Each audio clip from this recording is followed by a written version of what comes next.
Hello and welcome to another deep dive series, and today I'm here with Reagan Courtney. She's a member in PSEF, also in PSEF, and she's also a member of the Goss Scholars. And today we're just going to take a deeper look into the Goss Scholar program and see whether it's a good fit for you. And I'm just going to ask her some questions so you guys get to know the program a little bit better. So in the last episode we interviewed Alex, who's in the Honors College, and you guys got a little bit of a look into the Honors program. Today we're going to take a look into the Goss Scholars. So first question for Reagan, how did you find out about the Goss Scholars program and what made you decide to go into that program? Yeah, so I found online like all of the list of learning communities, and I saw like women in engineering was a big one I was interested in. Ethics is also a really cool one, but then I saw Goss Scholars, and when I looked into it, it said a lot about physics work and like hands-on projects and getting that experience where you apply what you're learning. And so I thought maybe that would be a really good experience for me since I haven't had a lot of like hands-on engineering experience. So it just looked really interesting, and having that community around me to live with was good because I don't know a lot of people here because I came from out of state, and it looked desirable. Yeah, so you mentioned that you all live in the same community?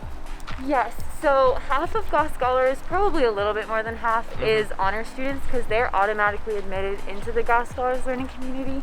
But the portion of us that are not in honors, that are in Goss Scholars, live in Earhart, and so my floor, at least my side of the floor, is all girls who are in Goss Scholars, and they're really nice people, and we do homework together and That's awesome. know each other better. So can you explain to us a little bit more like the coursework you're going to take in Goss Scholar program?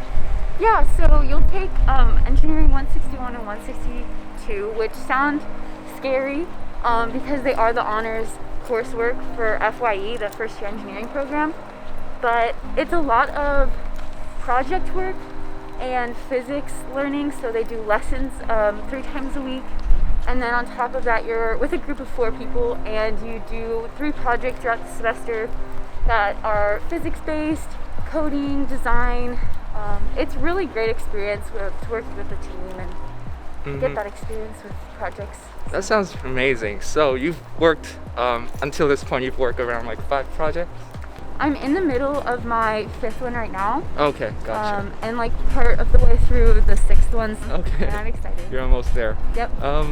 What do you do? Like, can you explain one of your favorite projects and just tell us like what you do in the project and what it's all about? Yeah, it was tricky at first because I've never dealt with Raspberry Pis and that coding computer language, and so we were told to build a prototype for Legos, like a Mars rover. Oh, yeah. It was a really complicated idea at the It does beginning sound complicated. it sounded a little overwhelming, but everyone was in the same boat, and we were all excited to use the Lego pieces that we were given, the Lego motors, sensors, in order to build a structure, like a little prototype design so that we could drive it.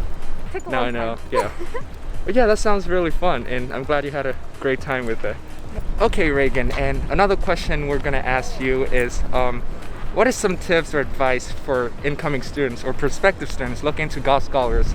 Because like we mentioned earlier, there are so many pathways, and it can be a little bit confusing for students to find the right choice for them. So yeah, just any advice you have for those who are looking into the Goss Scholars program? Yeah, I think that students who are interested in physics and who have some coding experience would be great fits because it helps you outside of the classroom work on those skills and be able to apply them to projects.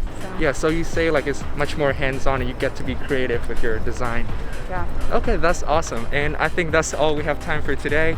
I hope you learned something from this video. And again, I want to say thank you to Reagan for joining us today. And I'll see you guys in the next video. Thank you for watching, and I'm out. Bye.